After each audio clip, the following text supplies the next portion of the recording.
Il y a un rabbin ici en Israël très connu, s'appelle le Rav Yitzhak David Grossman. Il dirige une très grande institution au nord du pays pour aider surtout les défavorisés, les Éthiopiens, les Russes, tous ceux qui sont venus des différents exils d'Israël. Et bon, il a une histoire très très belle, ce n'est pas le moment maintenant de la raconter, mais lui-même est le fils d'un très grand possèque, un très grand décisionnaire de Jérusalem, le Rav Israël Grossman, Zecher Tzadik Vekadosh Livracha. Lui-même avait un père qui s'appelait Rabbeinu Zalman. Rabbeinu Zalman, c'est pas le Rabbeinu Zalman, le nom de Liadi, rien à voir, d'accord? Rabbeinu Zalman, d'accord? Il habitait ici à Yerushalayim. C'était un homme très très pieux et il adorait honorer le Shabbat. Et il avait l'habitude, il dormait jamais durant tout le Shabbat. On va demander pourquoi. Alors, dans l'histoire, on raconte qu'il a parlé d'un roi, mais je pense que c'était de Napoléon. Ce roi disait, il dormait très peu, il disait pourquoi? Quand je dors, je ne suis pas Napoléon. Je profitais d'être roi. Et il a dit, Shabbat, c'est la Malka, c'est la reine. Et nous, on est les rois. Alors pendant 24 heures où vient la reine, je dois profiter au maximum. Comment aller dormir? Et il est resté réveillé tout le Shabbat, comme beaucoup de grands sages d'Israël qui font cela, tu la Torah, les Esmirot, ils chantaient, enfin, ils profitaient du Shabbat, il y a une luminosité, une intensité spirituelle du Shabbat énorme. Et il y a un grand Yetzira d'aller manger la daf bien comme il faut, trois rations en trop, d'accord? 3 fois plus que ce qu'on doit manger, puis après, évidemment, tu as les vapeurs qui te montent dans l'esprit, et tu es obligé d'aller dormir, et puis pour te lever, c'est la résurrection des morts. Alors on mange normalement bien, avec des belles chansons, des bouquets de Torah, et lui restait réveillé tout le Shabbat. À l'époque, c'était en 1912, la situation ici en Israël était extrêmement difficile. Il y avait l'Empire ottoman, il y avait la misère, et les gens mouraient de faim, carrément ici à Yerushalayim, les gens mouraient de faim. Il a vu que la situation est vraiment impossible, il s'est dit, je pars en Amérique, je laisse ma famille ici à Yerushalayim, et je pars en Amérique, aller collecter un peu d'argent pour quelques bonnes années, histoire d'avoir un petit quelque chose, et revenir pour nourrir ma famille. Ainsi dit, ainsi fait, il prend le bateau, et il est sur le bateau, et arrive Shabbat. Le bateau qui doit le prendre jusqu'à New York. Arrive Shabbat, et il garde son habitude, il se dresse une petite table comme ça, il fait le kiddush, il chante Eshet-Raïl, après il mange un peu, il fait les zmirot de Shabbat, après il a mis des livres, les Mishnayot, les Tehillim, et comme ça durant toute la nuit. Et il ne se rend pas compte qu'il y a quelqu'un qui est dans le coin qui l'observe, fasciné. Le Rav, il est comme ça, le Shabbat, il rayonnait. Il le regarde comme ça, 1 heure, 2 heures, 3 heures, 4 heures, 5 heures, il commence à être fatigué, il va dormir.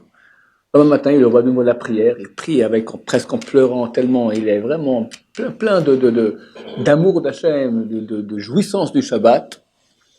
Et de nouveau, après le repas comme ça, de nouveau, le type qui l'espionne comme ça, le regarde. Et ainsi jusqu'à la fin du Shabbat. À la fin du Shabbat, ce monsieur vient lui dit « Bonjour, comment allez-vous » Moi, je vois que je suis fasciné.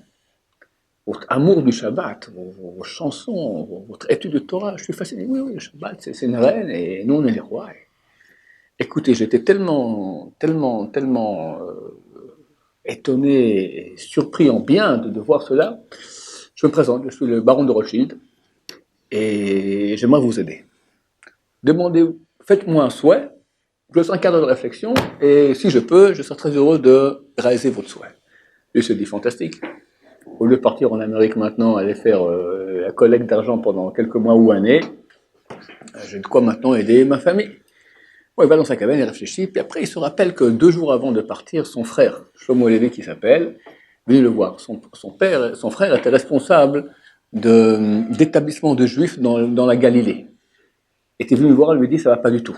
On a 3 villages, très connus aujourd'hui, Rosh Pina, Shmar Yarden et Yesod Hama, et là-bas, la malaria fait fureur. Tous les jours, il y a des morts. Tous les jours, les enfants, les vieillards, les parents ne peuvent pas s'occuper, ils sont au lit, épuisés. C'est terrible. Essaye, quand tu vas en Amérique, de penser à tes frères. Peut-être que quelqu'un peut amener un peu d'argent, quelque chose, des médicaments, un médecin, quelque chose. Essaye. Je lui dis, qu'est-ce que je fais? Je demande pour eux ou je demande pour moi? Mais si on vient sur Terre pour ça, on a des désirs égoïstes. Le corps. Moi et moi. Et des fois, la Neshama nous dit, tu as ici une mitzvah, aider. Mais si je veux aider ma neshama, je veux aller dans le sens de la neshama, ça va être au dépens de moi-même. Alors moi ou l'autre. Et pendant un quart d'heure, il se torture la tête dans sa cabine afin de prendre une décision. Il va voir le rabot, il va voir le baron, son honneur. Oui, alors vous avez une réponse. Oui, écoutez, voilà. Il y a 3 villages dans le nord du pays. Il lui donne les noms. Il y a le malaria fait fureur, il y a des morts. Si vous pouvez amener là-bas des médecins, des médicaments, des infirmières pour s'occuper d'eux, parce que c'est une vraie hécatombe. Il dit, ok, je vais voir ce que je peux faire. Rabbeinu Salman arrive à New York, s'installe là-bas, et commence à faire sa collecte de fonds. 4 mois plus tard, il reçoit une lettre de son... À l'époque, c'était pas comme aujourd'hui, ça prenait du temps pour arriver une lettre, d'accord. Il dit, son frère lui dit, il y a un miracle extraordinaire qui a eu lieu. Hachem nous aime, on ne sait pas comment, sont tombés du ciel tout à coup. Plusieurs camions sont arrivés avec des médecins, des infirmières, des médicaments. Ils ont commencé à faire des piqûres, etc. Dès ce jour-là, il n'y a plus. On a eu le premier jour, il n'y avait pas un mort. Et bon, Hachem, ça va beaucoup mieux. Alors, inutile maintenant de faire une collecte pour nous, de parler en Amérique, c'est bon, occupe-toi de ta famille, Baruch Hashem, Dieu nous a aidés. Il s'est mis à pleurer. Il a fait une mitzvah énorme, et elle est beaucoup plus grande. Pourquoi? C'est écrit dans le Shulchan Aruch que quand quelqu'un fait la tzedaka à un autre, le plus haut niveau, c'est un des hauts niveaux, c'est pas le plus haut, un des hauts niveaux, c'est quand celui qui reçoit l'argent ne sait pas de qui il a reçu l'argent. Il n'a jamais dévoilé à son frère, et jusqu'à aujourd'hui, ces villageois, d'accord, ne savaient pas d'où est tombée cette manne. Baron de Rothschild, ils ne sont même pas le baron de Rothschild, d'accord, comment ça se fait que tout à coup, ils n'ont pas compris, c'est Mina Shamayim.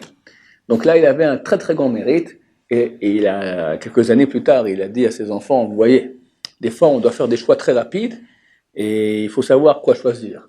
Nous ou les autres. Le gouffre, le corps ou la neshama. Et je remercie Hachem que j'ai pu faire cette grande mitzvah, sauver des centaines de personnes de la mort, ça vaut bien plus que l'argent que j'aurais fait pour ma famille, que Baruch Hachem je l'ai fait après. Comme a dit le Rav Steinman, j'ai été jeune, à Haïti. Vegam zakanti, j'ai aussi vieilli. Velo raïti, le verset finit, et je n'ai pas vu zaken tzadik nezaban, tzadik abandonné. Mais lui finissait autrement le verset. Mais là, je n'ai jamais vu mevater mafsid, quelqu'un qui cède, qui perd. Tu cèdes, ça veut dire entre toi et l'autre, tu donnes à l'autre, jamais on perd. Jamais on perd. Combien de bracha il a dû recevoir par cela? Il a une descendance maintenant. Son fils Rabbi Israël Grossman Zatzal était un posek énorme. Son petit-fils, il fait un zikouï arabim, des milliers d'enfants et de personnes qu'il aide. C'est énorme, énorme. C'est certain que c'est grâce à ce choix qui c'est pas longtemps, on s'accabille dans le paquebot, d'accord? Quelqu'un dit, bon, ok, bon, Hachem, merci Dieu, et voilà, et terminé. Chacun pour soi. Il faut aider, bien sûr, mais on a beaucoup de paroles comme ça. C'est marqué dans le Talmud, Chayecha kol ta vie passe avant. Oui, entre ma vie, c'est vrai que si maintenant on a une gourde qui veut se faire une seule personne, on est deux personnes dans le désert, la Gemara dit, tu la gardes, celui qui l'a, il la garde, sa vie passe avant. Mais là, c'est pas la même chose. Et les Sahara peuvent venir dire, ta vie passe avant, ta famille, les pauvres, ils ont faim, la misère, etc. Baruch Hashem, que Dieu nous aide à faire des actes de bravoure ainsi nous rentrons dans l'éternité de la Neshama. C'est où maintenant peu, où tu deviens infini, quelqu'un à l'image de Dieu. Baruch Adonai, l'olam, amen, va amen.